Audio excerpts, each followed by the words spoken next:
पारिवारिक है।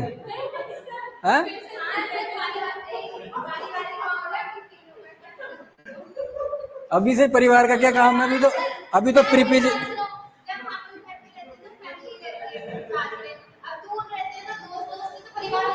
अच्छा,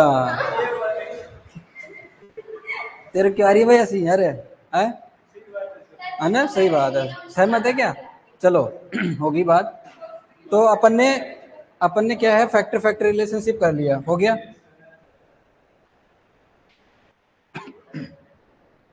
अभी लास्ट है ना? प्रोडक्शन इकोनॉमिक्स के अंदर जो 3 रिलेशनशिप अपन देख रहे थे ना, उसके अंदर जो है लास्ट है अपना कौन सा? प्रोडक्ट प्रोडक्ट रिलेशनशिप, है ना? प्रोडक्ट प्रोडक्ट रिलेशनशिप, इसको भी अपन सरफेसली देखेंगे जिस प्रकार अपन ने फैक्टर फैक्टर रिलेशनशिप को देखा है, और जस्ट उसका उल्टा है, जस्ट उसका उल्टा है। आपने क्या कहा था फैक्टर फैक्टर रिलेशनशिप के अंदर? आपने क्या कहा था कि आउटपुट जो है x1 और x2, है ना, ये 2 वेरिएबल फैक्टर है, इनकी क्वांटिटी पे क्या करता है? डिपेंड करता है ये आउटपुट जो है, जो सेम लेवल ऑफ आउटपुट जो है, और x3 से लेकर के xn तक क्या रहेंगे? सारे के सारे कांस्टेंट रहेंगे, है ना? तो फैक्टर फैक्टर रिलेशनशिप के अंदर आपको क्या ध्यान में रखना है? नोट डाउन कर लो।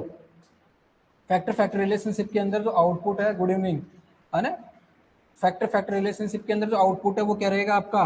कांस्टेंट। क्या रहता है? कांस्टेंट। जबकि जो आपके पास में रिसोर्सेज है वो क्या रहेंगे? अनलिमिटेड। अनलिमिटेड, है ना? अनलिमिटेड। ये याद रखना, ध्यान रखना। फैक्टर फैक्टर रिलेशनशिप के अंदर आपका जो आउटपुट है वो कांस्टेंट रहेगा, सेम रहेगा, फिक्स रहेगा, है ना? क्या रहेगा? फिक्स रहेगा। जबकि आपके पास में जो भी रिसोर्सेज हैं, फैक्टर्स हैं, उनकी क्वांटिटी आपके पास में क्या रहेगी? अनलिमिटेड रहेगी। अब इस अनलिमिटेड रिसोर्सेज का आपको यूज करना है, क्या करना है? अनलिमिटेड रिसोर्सेज का आपको यूज करना है, और सेम लेवल ऑफ आउटपुट को क्या करना है? प्रोड्यूस करना, ठीक है ना?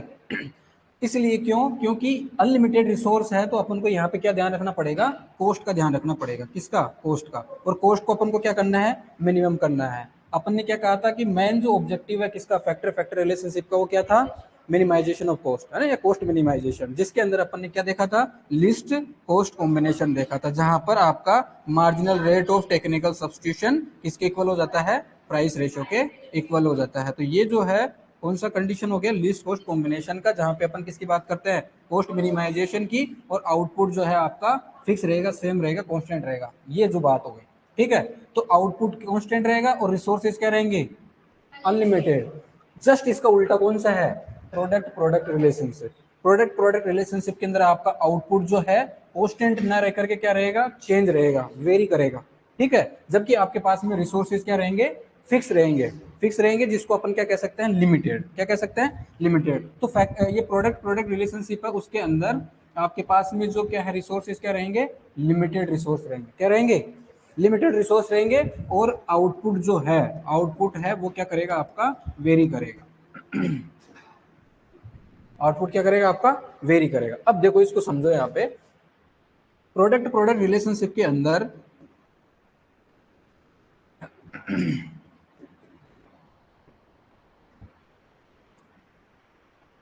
अब ये तो पता है ना आपको, फैक्टर फैक्टर रिलेशनशिप के अंदर जो डिसीजन प्रॉब्लम थी वो क्या थी?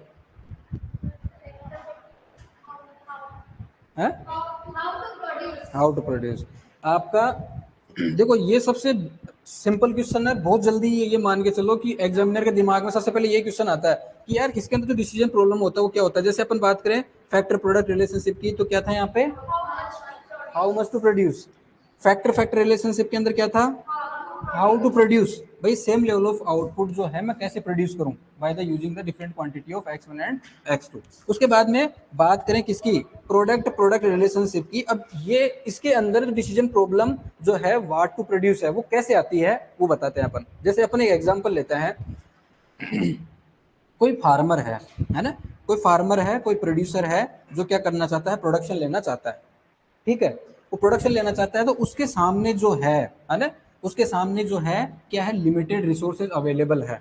क्या है? लिमिटेड रिसोर्सेज उसके पास में अवेलेबल है। जो रिसोर्सेज हैं, इनपुट्स जो है ना, इनपुट्स जो हैं इनपुट जो है वो क्या है, उसके पास में लिमिटेड है।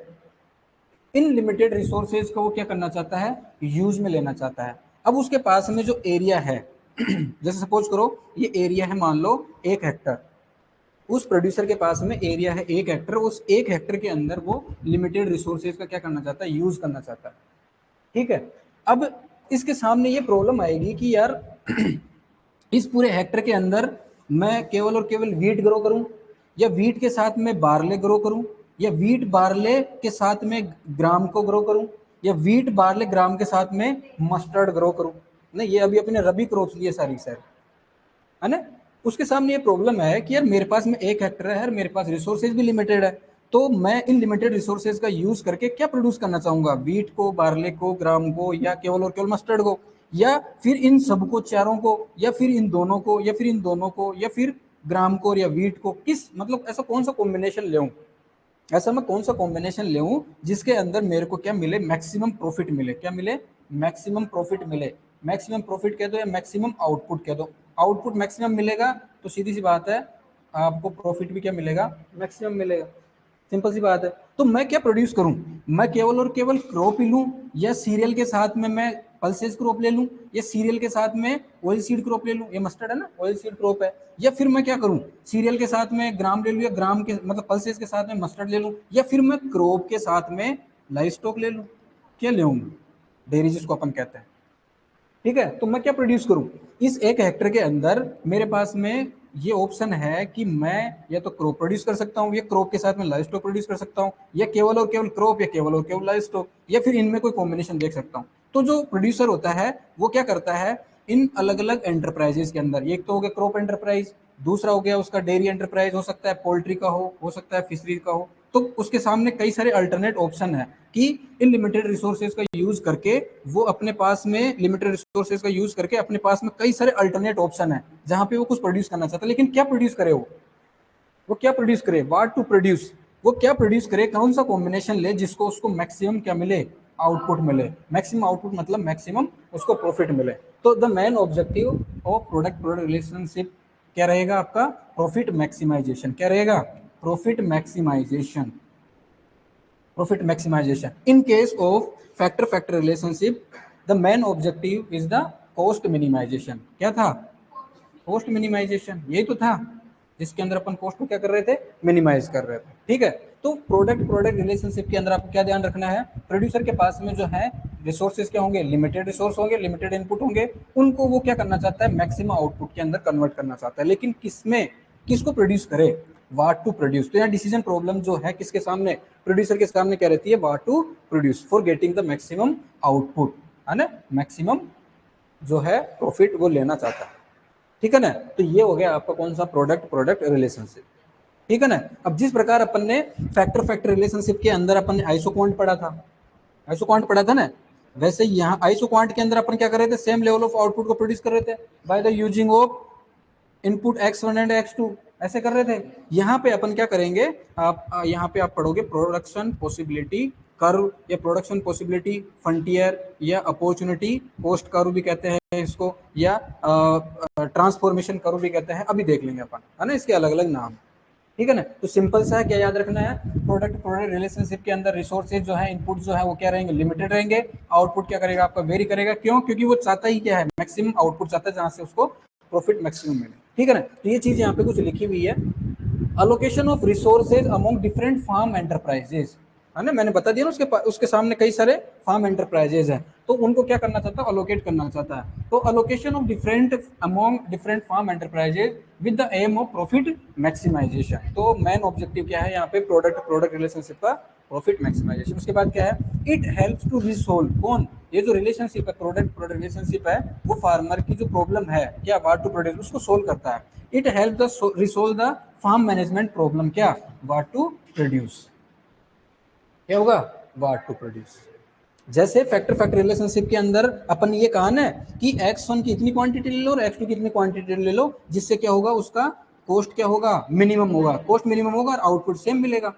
तो यहाँ पे अपन ने कहा ना कि यहाँ पे फैक्टर फैक्टर रिलेशनशिप के अंदर उसको ये बताया जाता है कि how to produce same level of output, वो का वो आउटपुट मेरे को चाहिए लेकिन कम से कम कॉस्ट में उन दोनों की इनपुट एक्स और एक्स टू की क्वांटिटी यूज करने के बाद में। तो यहाँ पे अपन क्या करेंगे, यहाँ पे लिमिटेड रिसोर्सेज हैं उनका यूज करेंगे, है ना, उनका यूज करके अपन आउटपुट को क्या करेंगे, मैक्सिमम करना चाहेंगे। उसके बाद क्या है, this in this relationship we keep the factors, है ना, इनपुट्स जो हैं वो क्या रहेंगे, आपके कॉन्स्टेंट रहेंगे, लिमिटेड रहेंगे, एंड प्रोडक्ट जो रहेगा वो आउटपुट जिसको अपन कह रहे हैं वो क्या होगा, वेरिएट करेगा, है ना, चेंज रहेगा यहाँ पे। ठीक है, ये लिख लो पहले, फिर आगे चलते हैं।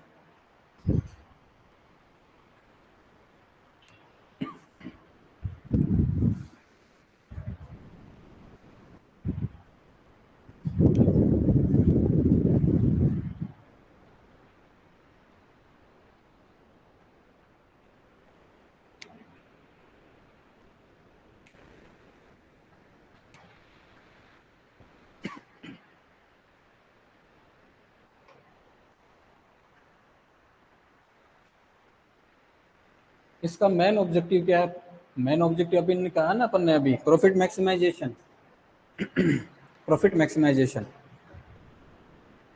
लिख लिया। फैक्टर फैक्टर का है कॉस्ट मिनिमाइजेशन, है ना, अपन ने बताया उसमें भी, और प्रोडक्ट प्रोडक्ट के अंदर है आपका प्रॉफिट मैक्सिमाइजेशन। यहाँ लिखा हुआ है ना, देखो मेन एम, ये लिखा हुआ है ना, लिखा हुआ है ना आपका प्रॉफिट मैक्सिमाइजेशन। और ये याद रखना, है ना, वाट टू प्रोड्यूस।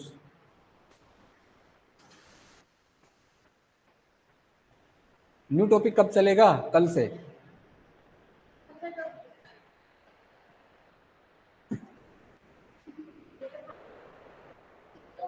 उसके बाद देखेंगे क्या, मार्केट स्टार्ट करेंगे, agriculture marketing trade and prices, या फिर agricultural finance and cooperation, cooperation.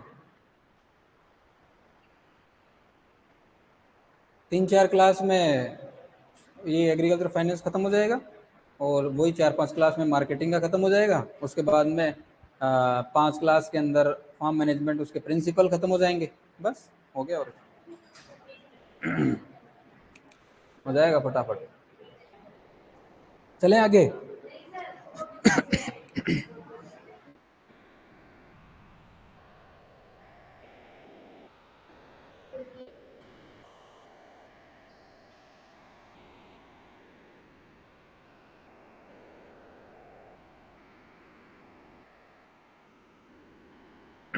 हाँ, जिसको खत्म करना है।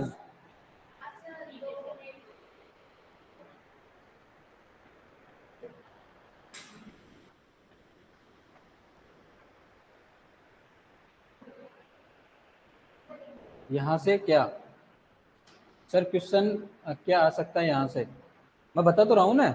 यहाँ से देखो, प्रोडक्ट प्रोडक्ट रिलेशनशिप के अंदर आपको क्या ध्यान रखना है, एक तो आपका मेन ऑब्जेक्टिव, मेन एम क्या है, क्या है यहाँ पे, प्रॉफिट मैक्सिमाइजेशन। दूसरा यहाँ पे डिसीजन प्रॉब्लम जो है ना, तो डिसीजन प्रॉब्लम है वो क्या है आपकी, वाट टू प्रोड्यूस होगी। और दूसरा जो है ये ध्यान रखना है, यहाँ पे जो फैक्टर्स होते हैं वो क्या होते हैं, यहाँ पे लिमिटेड कॉन्स्टेंट होते हैं, जबकि आउटपुट जो है वो क्या करेगा, वेरी करेगा।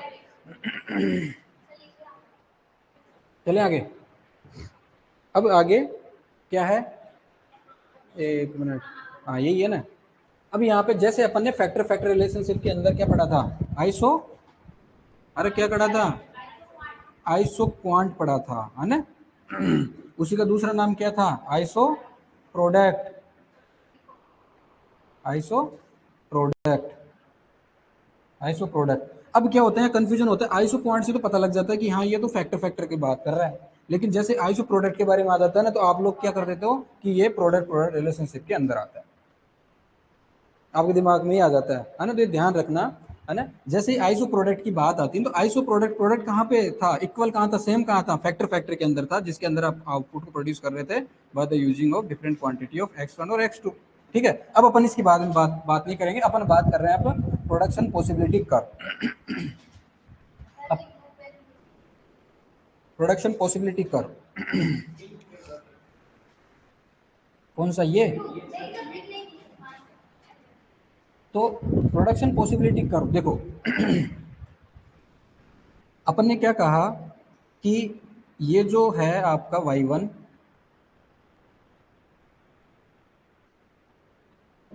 वो फंक्शन है, ये लिखा हुआ नहीं यहाँ पे, y2 और y3। हम क्या कह रहे हैं कि वो जो प्रोड्यूसर है उसके पास में क्या है, 1 हेक्टर एरिया है ना, 1 हेक्टर एरिया है, उसके अंदर वो क्या करना चाहता है, y2 y1 y3 y4 जो भी है वो क्या करना चाहता है, यहाँ पे उस एंटरप्राइज को क्या करना चाहता है, लेना चाहता है। हो सकता है वीट बार्ले ग्राम हो, कुछ भी हो, है ना। तो वो वहाँ डिसीजन प्रॉब्लम के अपन ने बात कर ली, क्या है, वाट टू प्रोड्यूस की बात कर रहा है। अब इनको प्रोड्यूस करने के लिए उसके पास में क्या है, रिसोर्सेज क्या है, उसके पास में इनपुट जो है वो क्या है, लिमिटेड है। इनपुट्स क्या है उसके पास में, लिमिटेड। अब वो क्या करेगा, इन लिमिटेड रिसोर्सेज का यूज करेगा। लिमिटेड रिसोर्सेज का वो क्या करेगा, यूज करेगा। यहाँ पे अपन ने क्या कहा है, ये y1 हो जाएगा, ये क्या होगा, y2 हो जाएगा, ये y एक्सिस है, ये ओरिजिन है, और ये हो जाएगा आपका x एक्सिस। तो वहां पे अपन क्या कर रहे थे, फैक्टर फैक्टर के अंदर ध्यान देना, फैक्टर फैक्टर के अंदर अपन ले रहे थे x1 और x2।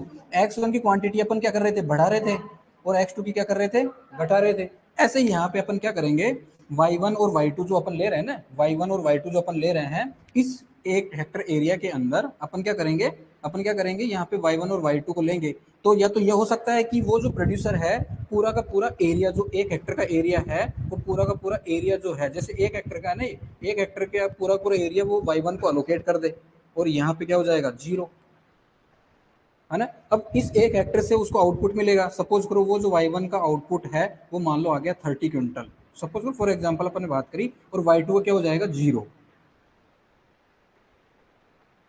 यही होगा।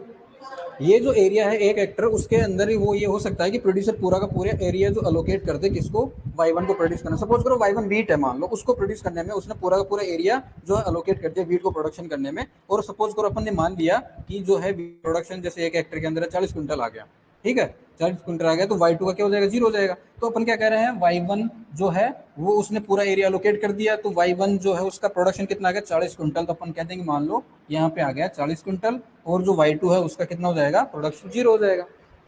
ऐसा होगा। एक कंडीशन ये होगी कि वो पूरा का पूरा जो एरिया है वो जो है किसमें, y2 में अलोकेट कर देगा, और y1 में क्या हो जाएगा, 0 हो जाएगा। अब सपोज करो ये जो है मान लो ग्राम है, और ग्राम जो है उसका 1 हेक्टर के अंदर उसका जो प्रोडक्शन है वो कितना आ जाएगा, कितना आ जाएगा, मान लो 20 क्विंटल आ गया, कितना, 20 क्विंटल आ गया, तो y1 का क्या हो जाएगा, 0, क्योंकि पूरा का पूरा एरिया उसने किसको प्रोडक्शन करने में कर दिया, y2 को प्रोड्यूस करने में कर दिया। तो ये कितना आ जाएगा, 20। तो मैं सपोज करो मान लो ये आ गया आप उसका 20, और y1 का क्या हो जाएगा, 0। तो y1 का क्या हो जाएगा यहाँ पे, 0। अब वो क्या करेगा, एरिया जो है 1 हेक्टर यहाँ पे था और 1 हेक्टर यहाँ पे है, इन दोनों के बीच में कई सारे कॉम्बिनेशन बना सकता है। हो सकता है आधा हाफ ऑफ 0.5 इधर ले ले, 0.5 इधर ले ले, यहाँ कम कर दिया, इधर बढ़ा दिया, तो जिधर इधर से कम करता जाएगा वो इधर क्या करता जाएगा, बढ़ाता जाएगा। और एक कंडीशन आएगी कि इधर का 0 हो जाएगा और इधर का पूरा 1 हेक्टर हो जाएगा। कर सकता है ना ऐसा, एरिया लोकेट कर सकता है, उस एरिया के हिसाब से उसको क्या मिल जाएगा, प्रोडक्शन मिल जाएगा। तो इनके इनके बीच में बहुत सारे क्या मिलेंगे, उसको आउटपुट मिलेंगे, प्रोडक्शन मिलेगा। ठीक है। तो अपन ने ये देखा है कि एग्रीकल्चर के अंदर जनरली जो आउटपुट के अंदर, प्रोडक्शन के अंदर अपन जो सब्स्टिट्यूट कर रहे हैं ना, जैसे वहां पे फैक्टर फैक्टर के अंदर अपन ने x1 और x2 को सब्स्टिट्यूट किया था, वैसे अपन यहाँ पे क्या करेंगे, y1 को y2 के साथ में क्या करेंगे, सब्स्टिट्यूट करेंगे। y1 जो है उसको कम करते जाएंगे और y2 को क्या करते जाएंगे, बढ़ाते जाएंगे। तो अपन क्या कर रहे हैं, एक को ऐड कर रहे हैं, एक को क्या कर रहे हैं, रिप्लेस कर रहे हैं। तो उससे क्या होगा, अपन को कर्व प्राप्त होगा, जिसको अपन क्या कहेंगे, प्रोडक्शन पॉसिबिलिटी कर्व। और ये जो कर्व है ये किस तरीके का मिलेगा आपको, कॉनकेव, है ना। ध्यान रखना कैसे मिलेगा आपको, कॉनकेव मिलेगा। थोड़ी देर बाद पता लग जाएगा कि कॉनकेव क्यों आया है ना। अगर मान लो ये जो y1 है y2 को अगर फिक्स रेट के साथ में, अगर फिक्स रेट के साथ में अगर क्या करे, सब्स्टिट्यूट करे, तो लाइन कैसी आएगी, स्ट्रेट लाइन। कैसी आएगी, स्ट्रेट लाइन। फिक्स रेशियो के साथ में अगर इसको सब्स्टिट्यूट करे तो कैसा आएगा, स्ट्रेट लाइन। और अगर मान लो फिक्स रेट के साथ में ना करके डिक्रीजिंग रेट के साथ में करे, तो वो कैसा आएगा आपका, कैसा आएगा, डिक्रीजिंग। कैसा आएगा, डिक्रीजिंग, कॉन्वेक्स ओरिजिन आएगा। और अगर इंक्रीजिंग रेट के साथ में करे तो कैसा आएगा, कॉनकेव आएगा।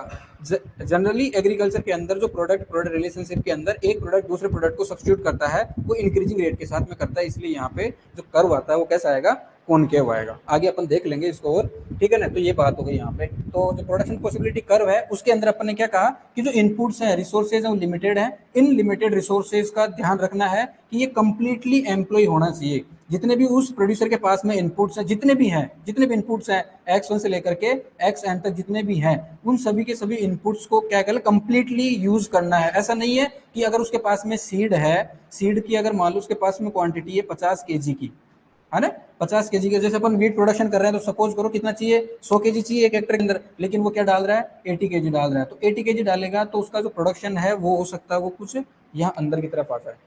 मतलब जो रिसोर्सेज उसके पास में अवेलेबल है ना, उन सारे के सारे रिसोर्सेज को उसको क्या करना है, कंप्लीटली यूज करना है, सबको कंप्लीटली पूरा का पूरा यूज करना है। तभी उसको क्या मिलेगा, जो प्रोडक्शन मिलेगा, Y1 जो मिलेगा, आउटपुट मिलेगा, वो मैक्सिमम मिलेगा, है ना। किनके द्वारा, Y2 और Y3 के द्वारा। जो अलग अलग, जो यहाँ पे अलग अलग एंटरप्राइज ले रहा है ना, उनको जोड़ने के बाद में जो आपको फाइनल आउटपुट मिलेगा वो क्या मिलेगा, मैक्सिमम मिलेगा।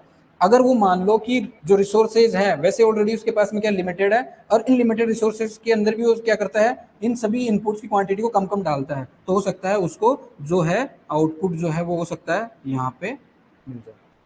ठीक है। तो यहाँ पे कुछ अजम्पशंस हैं जो अपन को मानने पड़ेंगे कि एक तो ये है कि यहाँ पे जितने भी उसके पास इनपुट्स हैं सबको प्रॉपरली पूरे तरीके से अच्छे से सबको यूज करना है। दूसरा, यहाँ पे जो टेक्नोलॉजी है उसको क्या रखना है, कॉन्स्टेंट रखना है। जैसे टेक्नोलॉजी चेंज होगी तो ये इसका आउटपुट क्या हो जाएगा, बढ़ जाएगा, आगे की तरफ चला जाएगा। ठीक है ना। तो ये आपको ध्यान में रखना है। ठीक है, ये हो गया आपका प्रोडक्शन पॉसिबिलिटी का।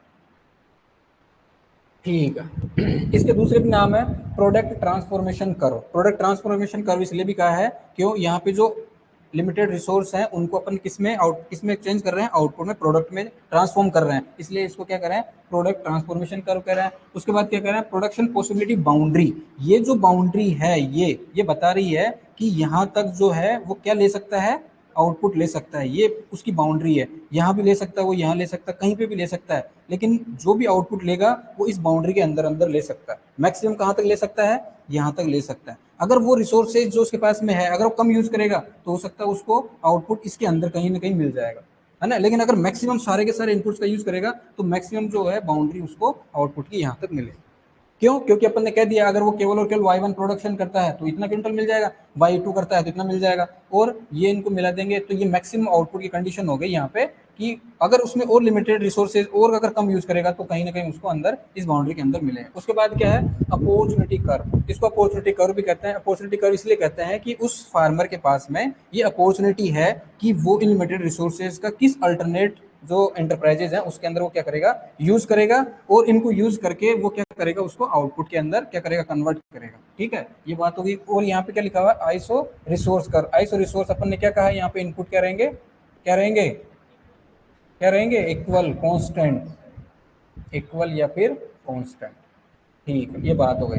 तो यहाँ पे ये जो कर्व है उसकी डेफिनेशन लिखी हुई है प्रोडक्शन पॉसिबिलिटी कर्व की। The curve represent all possible combination. अपन कह सकते हैं ऑल पॉसिबल कॉम्बिनेशन, जो भी है अलग अलग कॉम्बिनेशन। जैसे जैसे वो एरिया को अलोकेट करेगा, Y1 का जो है कम करेगा और Y2 का क्या करेगा, बढ़ाएगा, वैसे वैसे डिफरेंट उसको क्या मिलेंगे, कॉम्बिनेशन मिलेंगे। और इन कॉम्बिनेशन को जब अपन मिला देंगे ना तो अपन को प्रोडक्शन पॉसिबिलिटी कर्व मिलेगा। तो the curve represent all possible combination of two product. Two product कौन से, Y1 और Y2, ये that could be produce with given amount of resources. आपके पास जो रिसोर्स थे वो क्या थे, लिमिटेड थे, आपके पास ऑलरेडी इतने थे, इनका यूज करके वो क्या कर रहा है, Y1 और Y2 को क्या कर रहा है, प्रोड्यूस कर रहा है, और डिफरेंट कॉम्बिनेशन ले रहा है। तो जो लाइन अपन को मिल रही है उसी लाइन को अपन क्या कह रहा है, प्रोडक्शन पॉसिबिलिटी कर्व कह रहा है। ठीक है ना, लिख लो।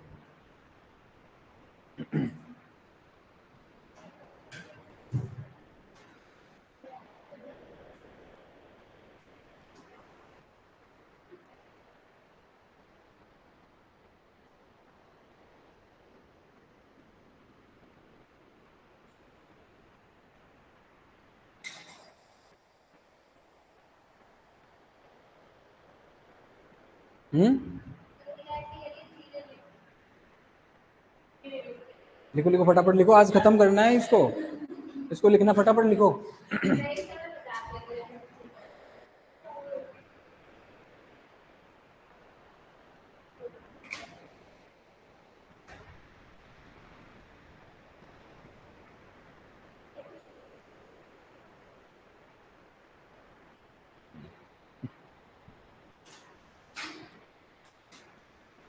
आगे क्या है, ऐसी प्रॉपर्टी है। ये कर्व बनाना आपको है ना, ये कर्व बनाना है, ध्यान रखना है। दूसरी जगह बनाऊं क्या, बना लेना, ये पढ़ा होगा आपने बीएससी में। हम्म।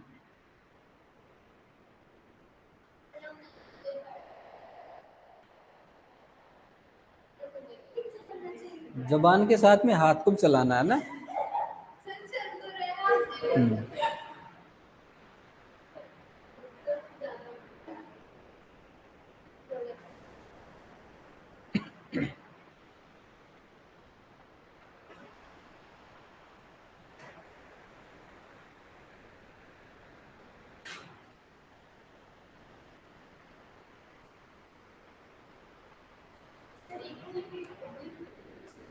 क्या इक्वल ओब्लिक कांस्टेंट, इक्वल कह दो, कांस्टेंट कह दो, सेम रहेंगे मतलब इसके पास में। आइसो रिसोर्स मतलब सेम है, आपको जो अवेलेबल है वही रहेंगे।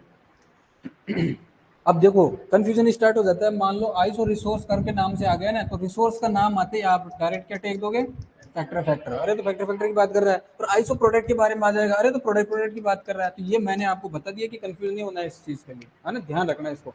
और इसको स्टार मार्क लगा लेना, वहां लिख लेना, इसको नहीं बताना ये, है ना, लिख लेना वहां पे।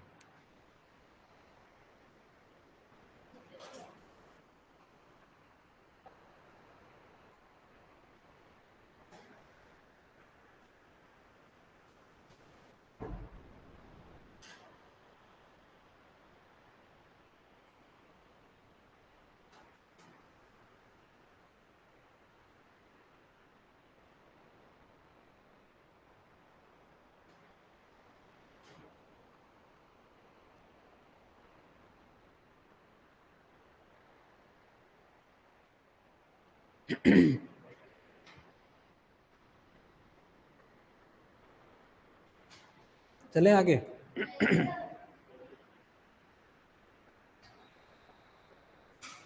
मोहित क्या कह रहा है, Mohit, income effect, income effect I stronger than substitution effect for which good. Mohit ये इंफीरियर गुड्स के लिए होता है ना, जो इनकम इफेक्ट होता है वो ज़्यादा स्ट्रॉन्ग होता है किसके, सब्सटीट्यूशन इफेक्ट की तुलना में इनकम इफेक्ट होता है ना। यहाँ पे all possible combination two product में कर्व स्ट्रेट क्यों नहीं बना, अरे मैं ये तो कह रहा था यार, अभी थोड़ी देर पहले ये तो बताया था, कॉन्वेक्स होगा, कॉनकेव होगा, स्ट्रेट लाइन होगा, ये तो कह रहा था भाई आपने। तो डिक्रीज को शो करता है, अभी रुको तो सही यार, अभी रुको सही, अभी तो अभी रुक जाओ, है ना। अभी रुक जाओ। अभी मैंने थोड़ी देर पहले यही कहा था, अगर मान लो y1 y2 को फिक्स रेशियो के साथ में अगर सब्स्टिट्यूट करता है स्ट्रेट लाइन आ जाएगा, अगर डिक्रीजिंग रेट के साथ में करता है तो कैसा आ जाएगा, इस तरीके का आ जाएगा, और अगर इंक्रीजिंग रेट के साथ में करेगा तो कैसा आएगा, कॉनकेव आएगा, अभी बता देंगे, है ना।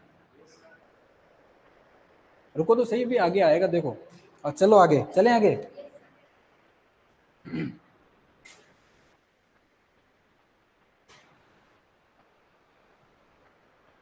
यहाँ देखो, अभी यहाँ से आपको पता लग जाएगा, है ना, यहाँ से पता लग जाएगा। एक तो पहले, सबसे पहले तो हम बात कर लेते हैं किस किस की प्रॉपर्टी, है ना।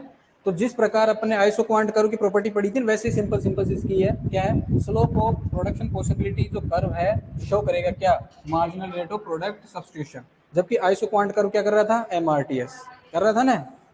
आइसो क्वांट कर्व क्या शो कर रहा था, MRTS, marginal rate of technical substitution या फैक्टर सब्स्टिट्यूशन, वही कर रहा था। और यहाँ पे अपन किसकी बात करेंगे, प्रोडक्ट सब्स्टिट्यूशन की बात करेंगे। तो आपका जो यहाँ पे जो ये जो कर्व है, प्रोडक्शन पॉसिबिलिटी कर्व है, इसका जो स्लोप है ना, इसका जो स्लोप है, जैसे मान लो ये स्लोप है, तो ये क्या करेगा, y1 और y2 को y1 में चेंज करने पर y2 में कितना चेंज आ रहा है, या इसको एरिया एलोकेट करने पर y2 के अंदर क्या हो रहा है, तो ये जो स्लोप है वो बताएगा ना, तो y2 अपॉन y1, है ना, किसमें चेंज बताएगा, तो ये हो जाएगा MRPS, marginal rate of product substitution is equal to delta y2 upon delta y1। वहां पे x इनपुट था x1 x2, तो delta x2 upon delta x1 हो गया। अभी देख लेंगे सब। फिर यहाँ पे क्या है, कॉनकेव टू ओरिजिन, क्या है, कॉनकेव टू ओरिजिन। अगला क्या है, the quantity of resource do not change, quantity of resource do not change, जैसे ही रिसोर्स की क्वांटिटी चेंज होगी, आपका प्रोडक्शन पॉसिबिलिटी जो कर्व है वो क्या हो जाएगा, अगर आपने बढ़ा दिया तो प्रोडक्शन पॉसिबिलिटी कर्व क्या हो जाएगा, आपका आगे की तरफ शिफ्ट हो जाएगा। ठीक है। If change in input level PPC curve, production possibility curve shift हो जाएगा, ठीक है ना। जैसे आप मान लो अगर कम कर दोगे तो वो पीछे की तरफ शिफ्ट हो जाएगा, ओरिजिन की तरफ आ जाएगा, और अगर आपने क्वांटिटी ज्यादा कर दी तो ये अवे फ्रॉम द ओरिजिन हो जाएगा। ये बात होगी, ठीक है। Technology and production techniques do not change, है ना, ये कॉन्स्टेंट रखनी है, चेंज नहीं करनी है ना। जैसे चेंज करोगे आपका आउटपुट लेवल क्या हो जाएगा, चेंज हो जाएगा, बढ़ जाएगा, सिंपल सी बात है। ठीक है, बात भी हो गई। फिर क्या है, resource are use in efficient way, इसलिए कहा है कि जितने रिसोर्सेज आपके पास में अवेलेबल है ना, सभी रिसोर्सेज का क्या करना है, यूज में करना है, सबको यूज में लेना है, ताकि तब को आपको जो मैक्सिमम जो प्रोडक्शन है आपको वो मिल जाए, मैक्सिमम बाउंड्री आपकी मिल जाए, ठीक। अब यहाँ पे देखो कॉम्बिनेशन दिया हुआ है, यहाँ पे ABCD से लेकर के F तक कॉम्बिनेशन दिया हुआ है। Area allotted between two products in एक एकड़ में लिखा हुआ है, एकड़ मान लो, एक हेक्टर मान लो, जो भी है। तो दो प्रोडक्ट है, एक तो Y1 है और दूसरा कौन सा है, Y2 है। तो Y1 के अंदर स्टार्टिंग के अंदर जो कॉम्बिनेशन लिया वो 0 है, दूसरा क्या है, 5 है। मतलब क्या हो गया कि जो प्रोड्यूसर है उसके पास में कितना एरिया है, 5 एकड़ एरिया है, 5 एकड़ एरिया है। तो उसने क्या किया है कि स्टार्टिंग के अंदर जो Y1 है ना, जैसे अपन ने कहा Y1 और Y2, तो उसने क्या किया, Y1 के अंदर स्टार्टिंग में 0 लोकेशन किया एरिया का, मतलब 5 का 5 एक्टर है जो एकड़ जो है, उसने क्या किया, Y2 को प्रोड्यूस करने में लगा दिया। तो अगर Y1 के अंदर 0 है तो इसका प्रोडक्शन आउटपुट वो भी क्या आएगा, इसका 0 आएगा। और Y2 का कितना आ गया, मान लो 300 यूनिट आ गया, ठीक है, 300 यूनिट आ गया। दूसरा कॉम्बिनेशन है, उसने क्या किया, 1 एकड़ जो है किसमें, Y1 के अंदर बढ़ा दिया, 1 एकड़ उसने क्या कर दिया, Y1 के अंदर बढ़ा दिया, और Y2 के अंदर 1 से कम कर दिया। तो उसको आउटपुट जो मिला यहाँ पे 100 और यहाँ पे 250। तो ऐसे उसने क्या किया, डिफरेंट कॉम्बिनेशन लिया। वो क्या कर रहा है, एक एक यूनिट क्या करता जा रहा है, बढ़ाता जा रहा है, किसकी, Y1 की। कहने का मतलब जो एकड़ में जो एरिया है वो Y1 का बढ़ाते जा रहा है। लास्ट में क्या किया उसने, 5 जो है टोटली पूरा एरिया जो है Y1 को प्रोडक्शन करने के लिए एलोकेट कर दिया, Y2 को क्या हो जाएगा उसका 0। तो यहाँ पे Y2 का प्रोडक्शन क्या हो जाएगा, 0 हो जाएगा, और यहाँ पे कितना आ जाएगा, 300 आ जाएगा, ठीक है। तो जब अपन इन आउटपुट को इन ग्राफ के अंदर प्लॉट करते हैं तो आपको कर्व कैसा मिलेगा, कॉनकेव टू ओरिजिन, ऐसा मिलेगा। अब जब अपन ये पढ़ेंगे ना, प्रोडक्ट प्रोडक्ट सब्स्टिट्यूशन, है ना, प्रोडक्ट प्रोडक्ट सब्स्टिट्यूशन पढ़ेंगे, तब आपको बताएंगे कि स्ट्रेट लाइन की कंडीशन क्या है, कॉनकेव की क्या है, और कॉन्वेक्स की क्या है, ठीक है ना। तीनों प्रकार से अपन देख लेंगे, ठीक है। चलो आगे ये उतार लो पहले फटाफट।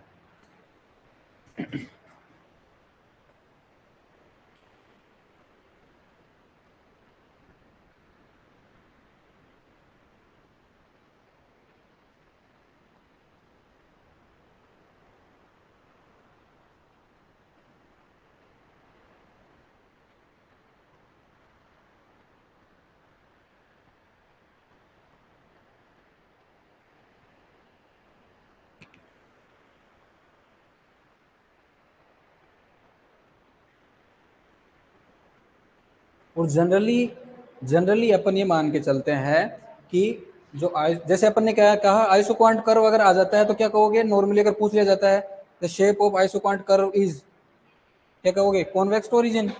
आइसोक्वांट कर्व की यही तो कहोगे भाई। आपको ना तो ये कहा कि परफेक्ट कॉम्प्लीमेंट्स का बताओ, परफेक्ट कॉम्प्लीमेंट्स का जैसे पूछते तो क्या बताओगे, परफेक्ट कॉम्प्लीमेंट के केस में क्या बताओगे,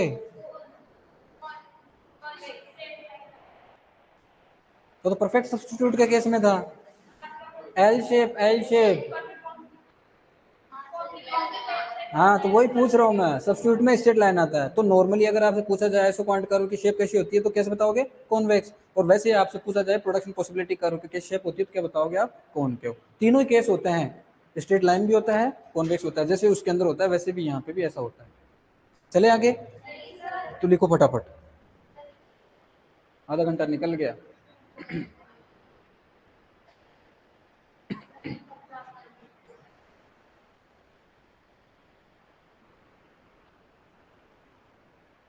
और देखो ये पूरा मैथमेटिकल और ग्रामेटिकल होता है ना। इतना टाइम है नहीं कि आपको हर एक चीज डिटेल में बताएं, और आएगा भी नहीं है एग्जाम में। अगर आप अभी पढ़ भी लो, समझ भी लोगे, तो फिर क्या, एग्जाम के टाइम तो वही याद रखोगे जो आएगा। और ये वैसे आपके सिलेबस में है नहीं, आपको सरफेसली अपन बता रहे हैं, है ना। बहुत सारी चीजें हैं जो रह रही है, छूट रही, क्या करे। पर स्टार्टिंग की 2-3 क्लास हुई थी तब से कहने लगे सर कितनी क्लास में करा दोगे सिलेबस, पूछ नहीं रहे थे क्या, स्टार्टिंग पूछ रहे थे कितनी क्लास में हो जाएगा सिलेबस, पढ़ना शुरू नहीं किया और फिर ऐसे पूछने लगे कितनी क्लास में हो जाएगा सिलेबस, ऐसे थोड़े होता है। हमारे ऊपर प्रेशर भी रहता है कि हाँ अगले टीचर को क्लास स्टार्ट करवानी है, आप जल्दी क्लास जल्दी ख़त्म करो, ज़्यादा एक्स्ट्रा नहीं पढ़ा सकते, एक्स्ट्रा नहीं पढ़ा सकते ज़्यादा। हाँ फिर क्लासेज पिछली साल तो आपने इतनी ली थी, इस साल इतनी ज़्यादा क्यों ले ली, या इतनी कम क्यों ले ली, ऐसा दिक्कत करता है। आइसो क्वांट में कॉनकेव कौन सी कंडीशन में बनेगा? कॉनकेव नहीं बन रहा था वहाँ पे आइसो क्वांट केस में, कोई सा भी नहीं था। टेबल जरूरी नहीं बनानी है, जरूरी नहीं है, जरूरी नहीं है बनाना। हाँ चलो, हाँ देखो ये क्या आ गया, देखो देखो फटाफट देखो, एंटो से भी ज्यादा क्या? ये वाला सब्जेक्ट सबसे ज्यादा हार्ड लगता है, एंटो से भी ज्यादा। अरे भाई पढ़ोगे तो कुछ भी हार्ड नहीं है, सब सिंपल है।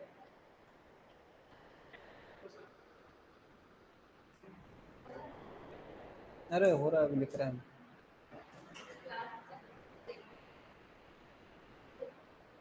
हार्ड इसलिए लग रहा है ना, यूजी में भी आपने ढंग से नहीं पढ़ा। यूजी में आपने अगर एक बार भी अगर तरीके से पढ़ के, क्योंकि सीनियर से तो नोट्स ले लिए होंगे, या फिर टीचर भी बता देते हैं कि यार ये क्वेश्चन पढ़ लो, ये पढ़ के रट के, और बस ऐसे होता है। बस ये बात है ना। आप मेरे आरसीए वाले बच्चों को जाके पूछो इकोनॉमिक्स समझ में आती नहीं आती, आप कितने अच्छे नंबर आते हैं उनके, एक के बैक नहीं है। मेरे आरसीए वाले बच्चों को जाके पूछो। और वहाँ जो बच्चे हैं सारे अच्छे टॉपर्स हैं सारे के सारे, इतनी ज़्यादा बेजमानी करनी नहीं पड़ती ना, जल्दी समझ में आ जाता है। चले सर, हाँ चलो चलो चलो चले चले। अब देखो ये बिल्कुल ही सिंपल है, डरना नहीं है, घबराना नहीं है। तो सबसे पहले देखो, है पिंक कर लेता है, अरे पिंक तो है।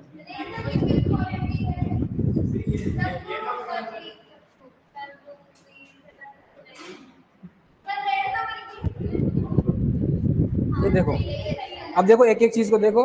सबसे पहला कौन सा है? Joint product. इधर देखो क्या है, जॉइंट प्रोडक्ट। सबसे बेसिक एग्जांपल है कि मैं प्रोडक्शन ले रहा हूँ और प्रोडक्शन के साथ में मेरे को जो प्रोडक्ट साथ में मिलता है, जैसे ग्रेन के साथ में स्ट्रो, तो वो क्या हो गया?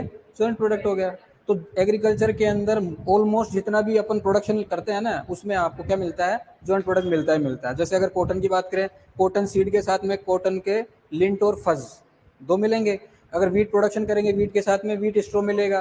किसी भी क्रॉप प्रोडक्शन की बात करेंगे ना, तो उसके अंदर आपको साथ में कुछ ना कुछ मिलेगा, ठीक है ना। एनिमल रियरिंग की बात करेंगे तो आपको मिल्क के साथ में काउडन भी मिलेगा, मिलेगा कि नहीं मिलेगा? चारा खिलाओगे तो मिलेगा, ऐसी बात है। तो उस उनको अपन क्या कहेंगे?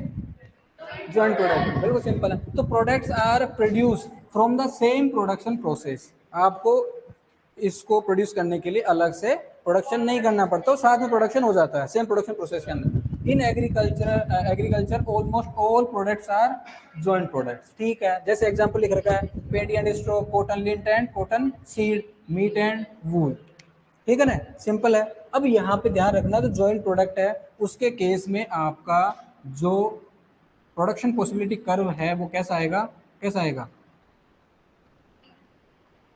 Inverted L shape. कैसा आएगा? इन्वर्टेड एल शेप आएगा। ये आपको ध्यान में रखना, ठीक है ना।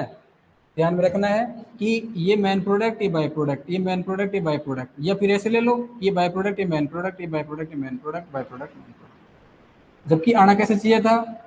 ऐसा तो कॉनकेव आना चाहिए था, लेकिन ये क्या है कि अपने देखते हैं कि यहाँ ये भी मिलेगा, ये मिलेगा, तो इस तरीके से ये कर्व बनता है, ध्यान रखना है ना। इन्वर्टेड एल शेप किसके केस में होगा? ये आपके जॉइंट प्रोडक्ट के केस में होगा, ठीक है।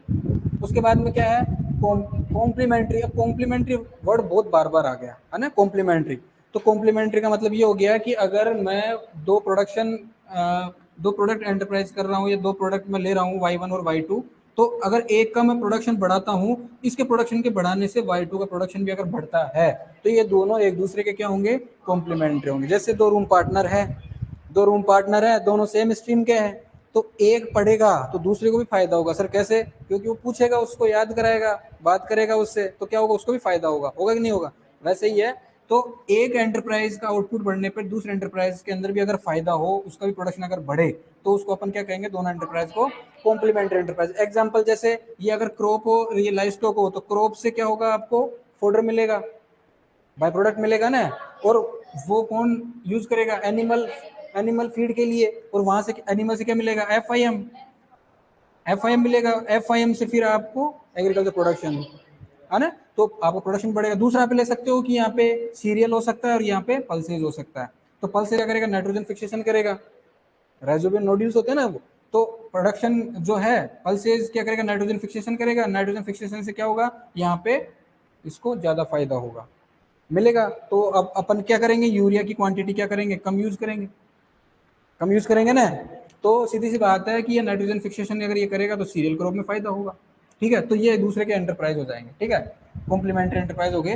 तो ये डेफिनेशन लिखी हुई है, if an increase in one product causes an increase in the other product when the total quantity of inputs used on two products are held constant। ठीक है, तो बात करी रहे अपन प्रोडक्ट रिलेशनशिप के अंदर। यहाँ पे जो एमआरपीएस होगा, margin rate of product substitution, वो क्या होगा, पॉजिटिव। क्यों, क्योंकि दोनों एक दूसरे को क्या कर रहे हैं, एनहांस कर रहे हैं, क्या कर रहे हैं, एनहांस कर रहे हैं, इंक्रीज कर रहे हैं। ठीक है, अब यहाँ पे जो कर्व बनेगा, वो कर्व कैसा बनेगा उसको समझो। ये y1 है, ये आपका y2 है। वैसे ये सिलेबस में है नहीं, मैं बता देता हूँ।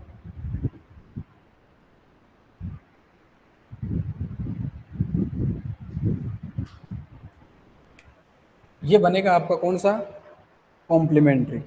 ठीक है, यहाँ पे क्या होगा कि देखो, यहाँ पे देखो अपन क्या कर रहे हैं, एक को बढ़ाने पे दूसरे को फायदा होगा, है ना। तो देखो यहाँ पे ये भी इंक्रीज हो रहा है, ये भी इंक्रीज हो रहा है, और इंक्रीज करोगे ये भी इंक्रीज हो रहा है ना, और इंक्रीज करो ये भी इंक्रीज हो रहा है, बढ़ रहा है आगे, ये भी इंक्रीज हो रहा है। ठीक है, और आगे चलो, और आगे चलो थोड़ा सा और। तो यहाँ पे एक पॉइंट आता है, ठीक है, यहाँ पे पॉइंट आता है, अगर इसको आगे अपन और इंक्रीज करते हैं तो वो नहीं, तो अपन को क्या करना पड़ेगा, वापस नीचे की तरफ आना पड़ेगा। तो यहाँ पे आउटपुट लेंगे, इसका मतलब क्या हो गया, इसका आउटपुट कम हो गया, मतलब इस पॉइंट तक जो है ये क्या होगा, कॉम्प्लीमेंट्री होगा, किसके साथ में, y2 कॉम्प्लीमेंट्री होगा किसके साथ में, y1 के साथ में, इस पॉइंट तक।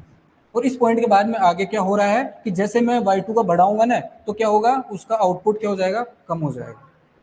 हो रहा है कि नहीं हो रहा, हो रहा है। इसकी बात कर लें y1 की, देखो यहाँ से ये बढ़ा, है ना, इसको इंक्रीज किया अपन ने, तो ये भी इंक्रीज हो रहा है, और इंक्रीज किया ये इंक्रीज हो रहा है, और इंक्रीज किया इंक्रीज हो रहा है, यहाँ पे इंक्रीज किया इंक्रीज हो रहा है, क्या हो रहा है, इंक्रीज होता जा रहा है कि नहीं, ये भी इंक्रीज होता जा रहा है, हो रहा है। लेकिन एक पॉइंट ऐसा आएगा जहाँ पे अपन इसकी और इसका आउटपुट और इंक्रीज करेंगे, तो क्या होगा, ये वापस कम होने लग जाएगा, वापस क्या होने लग जाएगा, कम होने लग जाएगा, कम होने लग रहा है ना वापस। तो यहाँ पे एक पॉइंट ऐसा आएगा, यहाँ तक ये क्या रहेगा, कॉम्प्लीमेंट्री रहेगा। तो ये पॉइंट जो ए और बी दे दो, ए और बी पॉइंट तक जो है y2 और y1 एक दूसरे के क्या रहेंगे, कॉम्प्लीमेंट्री रहेंगे। उसके बाद ये दोनों एक दूसरे को क्या करेंगे, उनका प्रोडक्शन क्या करने लग जाएंगे, कम, मतलब अपन कह सकते हैं ये कॉम्पिटिटिव हो जाते हैं, क्या हो जाते हैं, कॉम्पिटिटिव हो जाते हैं एक दूसरे के।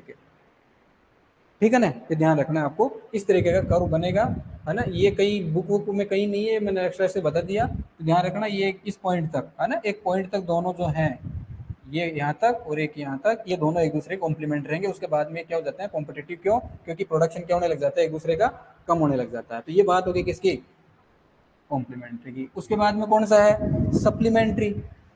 सप्लीमेंट्री का मतलब ये है कि अगर मैं y1 और y2 प्रोड्यूस कर रहा हूँ ना, तो y1 का y2 से कोई लेना देना नहीं है। आप y1 का प्रोडक्शन बढ़ा दो, y2 के ऊपर कोई प्रभाव नहीं पड़ेगा, है ना। तो इसमें कैसा एग्जांपल आ जाएगा, जैसे मान लो ये पोल्ट्री है और ये डेयरी है, कोई लेना देना ही नहीं है भाई। पोल्ट्री से अंडे आएंगे और अंडे इनको खिलाएंगे, लाइव स्टॉक को खिलाएंगे क्या, नहीं।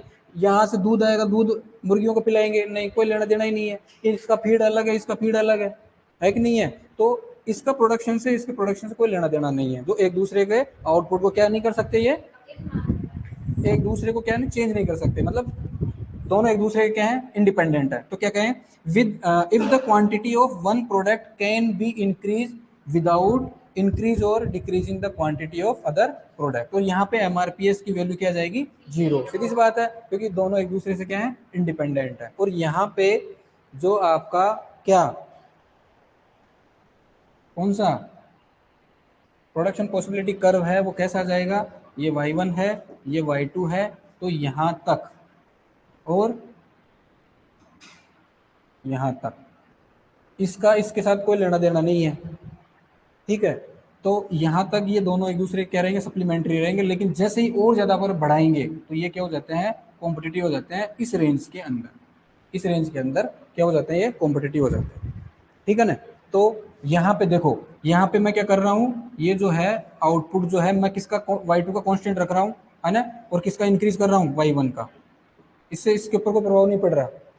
ऐसे ही इसकी बात करेंगे तो y1 जो है, y1 का आउटपुट जो है वो देखो इंक्रीज हो रहा है ना, y1 का, ये y1 का क्या फिक्स है ना, किसका इंक्रीज हो रहा है, y2 का इंक्रीज हो रहा है, कोई वो दिक्कत नहीं कर रहा, लेकिन एक सर्टेन रेंज आती है जिसके अंदर ये दोनों एक दूसरे क्या हो जाते हैं, कॉम्पिटिटिव हो जाते हैं। बस ये ध्यान रखना है, इस तरीके का कर्व बनता है, ये पहले स्ट्रेट लाइन है, फिर ये क्या हो जाता है, कॉनकेव हो जाता है, ठीक है, ये बात हो गई। उसके बाद में क्या है लास्ट में, कॉम्पिटिटिव प्रोडक्ट। तो कॉम्पिटिटिव प्रोडक्ट का मतलब है कि एक को इंक्रीज करने पर दूसरे को क्या करता है, वो डिक्रीज करता है ना। एक को अगर इंक्रीज करेंगे ना, दूसरा क्या हो जाएगा, डिक्रीज हो जाएगा। तो ये दोनों एक दूसरे के कॉम्पिटिटिव है। व्हेन इंक्रीज और decrease in the level of production of one enterprise result in decrease or increase in the level of production of another given the fixed amount of resources। तो यहाँ पे एमआरपीएस क्या जाएगा आपका, negative आ जाएगा। तो जैसे यहाँ पे अपन बात करें पेडी और शुगर केन, पेडी और शुगर केन दोनों को क्या चाहिए, पानी चाहिए, पानी चाहिए ना, दोनों ही क्रॉप को ज़्यादा पानी चाहिए, चाहिए नहीं चाहिए।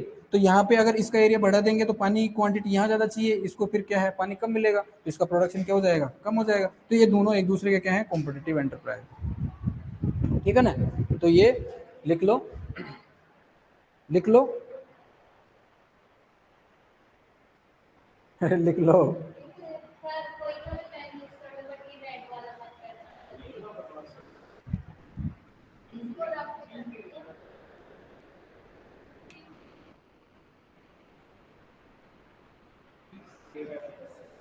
ये बना लेना जॉइंट प्रोडक्ट वाला है ना, ये जो है ना जॉइंट प्रोडक्ट, ये इन्वर्टेड एल शेप,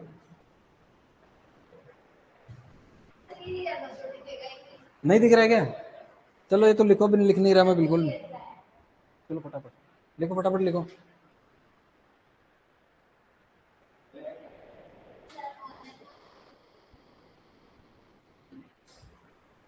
10 मिनट और बची है, खत्म करेंगे इसको, फटाफट लिखो।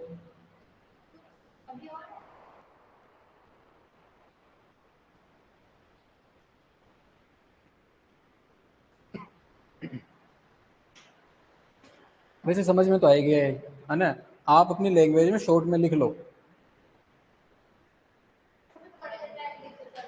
अरे तो लिखो, तो दिक्कत आ जाती है, तो लिखो फटाफट।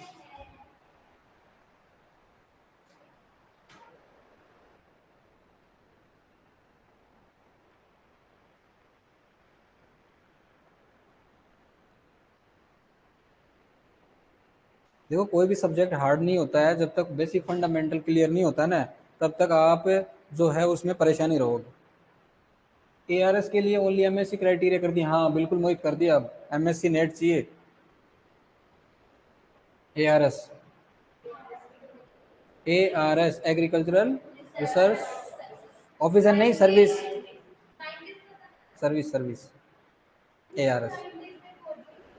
हाँ तो साइंटिस्ट ही होता है वो एग्रीकल्चर का। एक आईईएस होता है, इंडियन इकोनॉमिक सर्विस। क्या, नहीं नहीं वो कर अभी आया ना जो हिमांशु पाठक जो है, आईसीआरडीजी, है ना, अभी आए तो थे यहाँ पे आरसीए में पिछले महीने। तुम्हें क्या पता है, तो पिछले महीने की 17 तारीख से, हाँ पिछले महीने क्या था कि कौन सा वो आया था, रक्षाबंधन था, रक्षाबंधन पे 27, 28, 29, हाँ 3 दिन का यहाँ प्रोग्राम था। और कौन सी नेशनल लेवल पे हर साल अलग अलग इंस्टीट्यूट में होती है ना, तो होता है, तो उसमें आए थे। और अभी है ना, उन्होंने पहले तो ये कहा था कि पीएचडी कंपलसरी है, और अब वापस हटा दिया उसको, और अब एमएससी नेट कर दिया। अच्छा किया, बढ़िया किया, जो भी किया हो सोच समझ के किया होगा, जो भी किया है। छोटे छोटे डायग्राम बना लेना ना।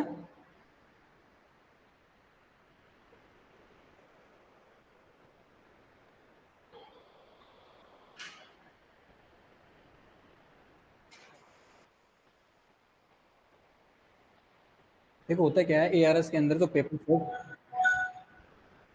ये क्या हो गया, एआरएस के अंदर जो पेपर सेट होता है ना, वो अच्छे अच्छे इंस्टीट्यूट के जो प्रोफेसर होते हैं वो बनाते हैं। अब जैसे आईआरआई की बात करते हैं तो वहाँ के मैक्सिमम जो प्रोफेसर हैं, बीएचयू के हैं या पंतनगर के हैं या हिसार के हैं, वही क्या करते हैं, प्रोफेसर पेपर सेट करते हैं।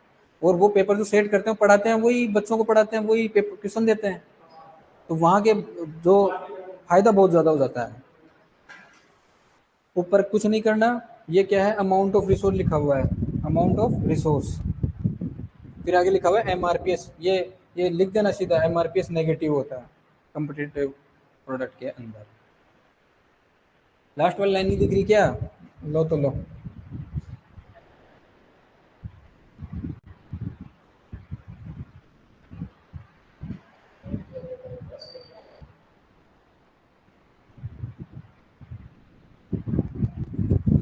जल्दी लिखो फटाफट।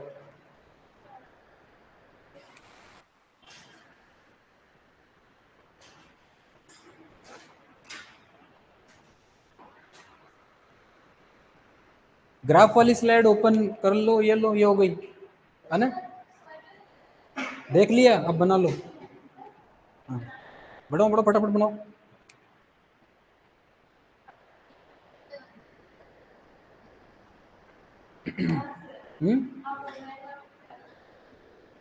ऑनलाइन वालों ज्यादा कहाँ सुनता हूँ, वो क्वेश्चन पूछ के बताना पड़ेगा ना।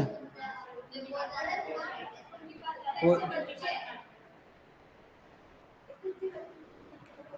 ऐसा कुछ नहीं है।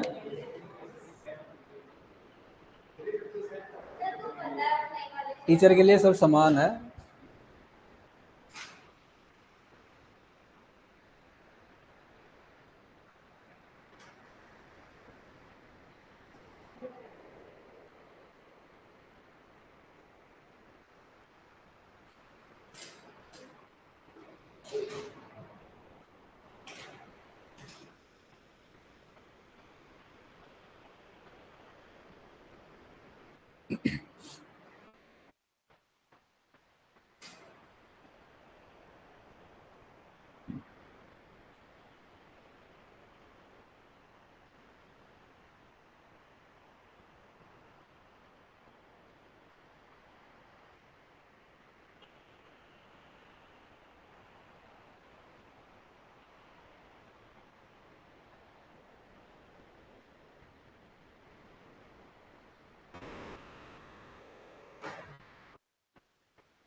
एंजल, एंजल, एंजल करो, कौन सा होता है एंजल करो है? एंजल करो पढ़ा है क्या कभी? एंजल करो, परी, कहते हैं ना माई एंजल बर्थडे। मोहित ऐसा है कि एंजल कर्व जो होता है वो आपके जो कंज्यूमर जो एक्सपेंडिचर करता है ना, इनकम जैसे जैसे बढ़ती जाती है वैसे वैसे गुड्स कमोडिटी परचेज करता जाता है। तो उसके अंदर क्वांटिटी डिमांड करता है ना अलग अलग कमोडिटीज की, है ना, इनकम लेवल बढ़ने पर, है ना।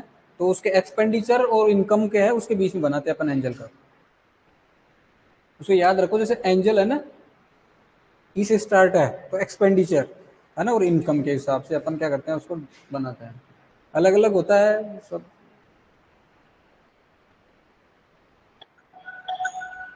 ये आवाज कैसे करता है?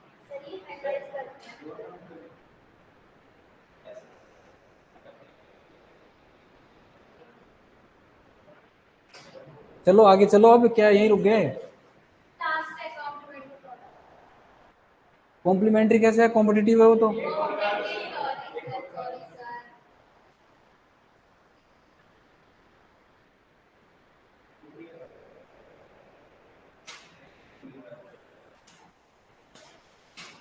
आज हरीश को थोड़ा वेट कराएंगे, 10 मिनट है ना अपने पास।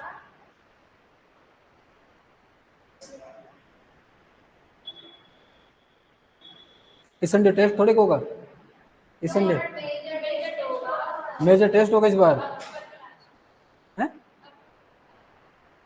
अक्टूबर के लास्ट में। और ये अभी संडे आ रहा है, इसको थोड़े को होगा। हाँ जो पूछ रहा हूँ वो बताओ ना, कब क्या होगा उस सब में। चले आगे। अरे बता रहा हूँ भाई, बता रहा हूँ, ग्राफ बता रहा हूँ, लिख लो, लिख जल्दी लिखो। ये देखो, एक बार झलक देख लो।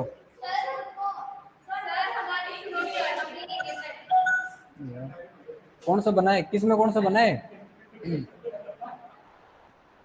पहले वाला जो ग्राफ है वो आपके उसका है, कॉम्प्लीमेंट्री का, और दूसरा वाला जो है वो सप्लीमेंट्री का है, और ये जो है वो जॉइंट प्रोडक्ट का है। और कॉम्पिटिटिव का तो पता ही चल ही रहा है आपको, बीच वाला जो पार्ट है वो।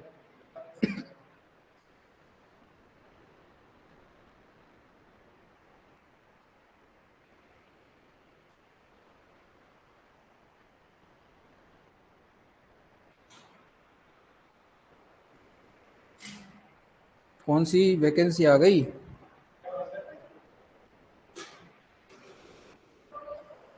प्रोफेसर की आ गई? कहाँ?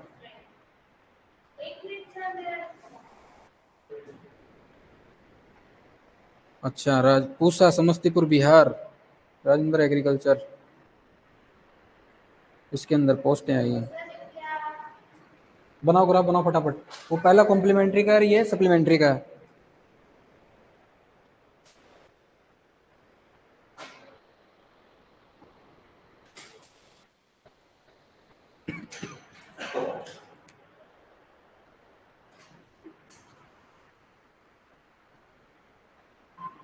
देखो, ये है ना, ये कॉनकेव ही है ना, और यहाँ पे भी ये कॉनकेव ही है कि नहीं? कॉम्पिटिटिव है। y1 y2 को क्या कर रहा है? सब्स्टिट्यूट कर रहा है कि नहीं कर रहा? सब्स्टिट्यूट इसलिए तो कर रहा है, दोनों एक दूसरे कॉम्पिटिटिव है। भाई मैं सब्स्टिट्यूट कर क्यों रहा हूँ? y1 को y2 के साथ सब्स्टिट्यूट क्यों कर रहा हूँ? क्यों? क्योंकि मुझे सब्स्टिट्यूट करने पे ज्यादा आउटपुट मिल रहा है। क्या मिल रहा है? ज्यादा आउटपुट मिल रहा है, तो मैं सब्स्टिट्यूट करूंगा। चलो आगे। सर जो कॉम्पिटिटिव प्रोडक्ट है उसमें मैंने MRPS IS नेगेटिव लिखा है ओनली। कोई बात नहीं, नेगेटिव लिखा है तो नेगेटिव होता है MRPS कॉम्पिटिटिव प्रोडक्ट में, है ना? अरे भैया, मैं ऑलरेडी आपको थोड़ा एक्स्ट्रा पढ़ाते हुए चल रहा हूँ, ठीक है ना? आपके तो केवल वो क्लासिकल प्रोडक्शन फंक्शन ही था, 3 स्टेज ऑफ प्रोडक्शन फंक्शन, बस। ठीक है, चले आगे। ये क्या आ गया? कुछ नहीं है ये कुछ नहीं है। जो MRPS है ना, MRPS, ये पूरा नहीं लिखना कुछ भी। MRPS है, वही है। क्या है देखो, MRPS जैसे MRTS है वैसे ही MRPS है कि नहीं? MRPS marginal rate of product substitution. तो यहाँ पे अपन क्या कर रहे हैं, दो प्रोडक्ट अपने पास, देखो कॉम्बिनेशन है, यहाँ पे दिया हुआ है यूनिट ऑफ y1 है, आउटपुट जो है y1 है, ये क्या है y2 का है। ये देखो, y1 का जब एरिया अलोकेट जो अपन ने किया है वो 0 है, धीरे धीरे क्या हो रहा है, ये आउटपुट इसका इंक्रीज हो रहा है। y2 का क्या हो रहा है? डिक्रीज हो रहा है, इसका इंक्रीज हो रहा है। तो चेंज इन आउटपुट जो है y2 आप यहाँ से निकाल लोगे, कितने का? 50 का आ रहा है ना?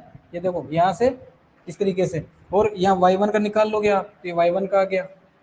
ठीक है, और MRPS क्या? Margin rate of product substitution. जैसे MRTS पढ़ा था वैसे ही यहाँ पे क्या होगा, MRPS। वहां पे क्या था? Delta X2 upon delta X1 था, ऐसा ही था ना? तो यहाँ पे क्या हो जाएगा? Delta Y2 upon delta delta Y1, बस वही है, सिंपल सा, है ना? It implies that the amount of product y2 is just willing to give up to get one more unit of y1 and maintain the same level of resources. Resources क्या रहेंगे? Same रहेंगे, वही बात है। तो MRPS marginal rate of product substitution of y1 for y2 is equal to number of unit of replace product. y2 क्या था? Replace था, और y1 क्या था? एडेड था, जिसको अपन ने क्या लिखा इस तरीके से, या माइनस साइन ये शो कर रहा है कि y1 और y2 के बीच में कैसा है? नेगेटिव रिलेशन है। मतलब y1 को बढ़ा रहे हैं तो y2 क्या हो रहा है? रिप्लेस हो रहा है ना? तो ये लिखा हुआ है यहाँ पे, तो लॉस ऑफ y2 लिख सकते हैं इसको, है ना? रिप्लेस जो कह रहे हैं ना अपन, तो loss of y2 upon gain of y1, मतलब एडेड जो है वो है। ये फॉर्मूला हो गया, इसको लिखने की जरूरत है नहीं, टेबल को लिखने की जरूरत नहीं है। ठीक, तो डायरेक्ट सीधा MRPS लिख लो। डेफिनेशन भले चाहो तो मत लिखो, कोई जरूरत नहीं है। MRPS लिख लो, delta y2 upon delta y1।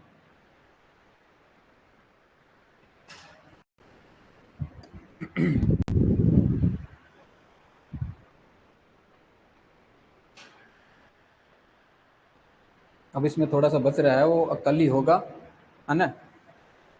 जैसे वहाँ आईएसओ कॉस्ट लाइन पढ़ा था अपन ने, यहाँ पढ़ेंगे अब, क्योंकि वहाँ बात किसी कर रहे थे, कॉस्ट मिनिमाइजेशन की बात कर रहे थे ना, तो आईएसओ कॉस्ट लाइन देखी थी। यहाँ पे अपन क्या बात कर रहे हैं, मैक्सिमम प्रॉफिट की बात कर रहे हैं, रेवेन्यू की बात कर रहे हैं, तो आईएसओ रेवेन्यू लाइन पढ़ेंगे यहाँ पे अपन। ये लिख लो, ये टेबल नहीं बनानी है आपको, ये लिख लो बस, ये लिख लो, ये लिख लो बस, और कुछ नहीं लिखना आपको।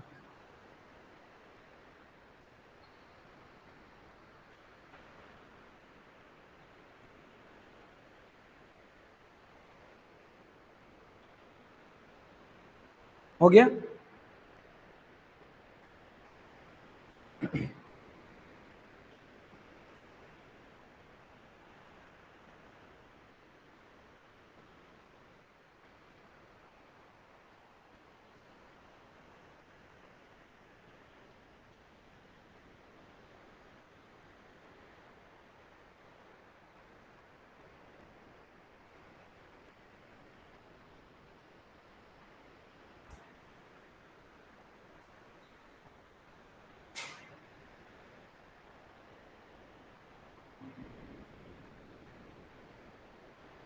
हो गया? ये है ना, तो ये कल देख लेंगे, है ना, कॉन्वेक्स कैसे है, कॉनकेव कैसा है, डिक्रीजिंग इंक्रीज जो बात कर रहे थे ना कि ये ऐसे क्यों है, वो इसके अंदर है वो, तो अपन कल देखेंगे। फिर अपने क्या है, थोड़ा सा ये हो जाएगा, कांस्टेंट रेट स्ट्रेट लाइन आ जाएगा यहाँ पे, इंक्रीजिंग रेट यहाँ कॉनकेव आ जाएगा, और डिक्रीजिंग रेट में कॉन्वेक्स आ जाएगा, ठीक है। उसके बाद में आइस रेवेन्यू लाइन पढ़ेंगे, छोटा सा है। उसके बाद ये सब कुछ नहीं है, ये तो कुछ नहीं है, ये तो नहीं बताना आपको। ये तीनों को फिर एक साथ अपन रिलेशन देख लेंगे ना, तो ये एक ही टेबल है बस, एक थोड़ा सा बचा हुआ, बाकी हो गया। हाँ हाँ, ये टेबल ही बहुत है तो। हाँ, पहले यही करा देते, इसी में से आता है, पर आपको कैसे पता लगता है कि ये बात जो अपन कर रहे हैं कैसे कर रहे हैं, प्रॉफिट मैक्सिमाइजेशन की?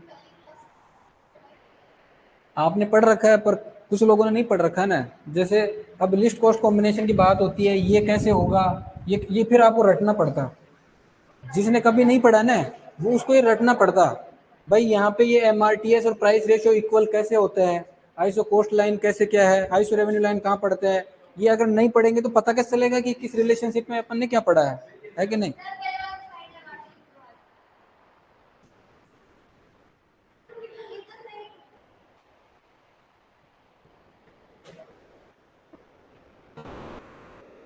तो एक्चुअल में क्या है कि जिसने पढ़ रखा है ना, उसकी कोई दिक्कत नहीं है, दिक्कत उसको है जिसने कभी क्लास ही नहीं ली। क्लास लेने की कोशिश तो करी है, लेकिन टीचर ही नहीं था। ठीक है, चलो, थैंक यू। क्या कह रहे हो सर, आप ग्रेट हो, ग्रेट। ठीक है, चलो, धन्यवाद।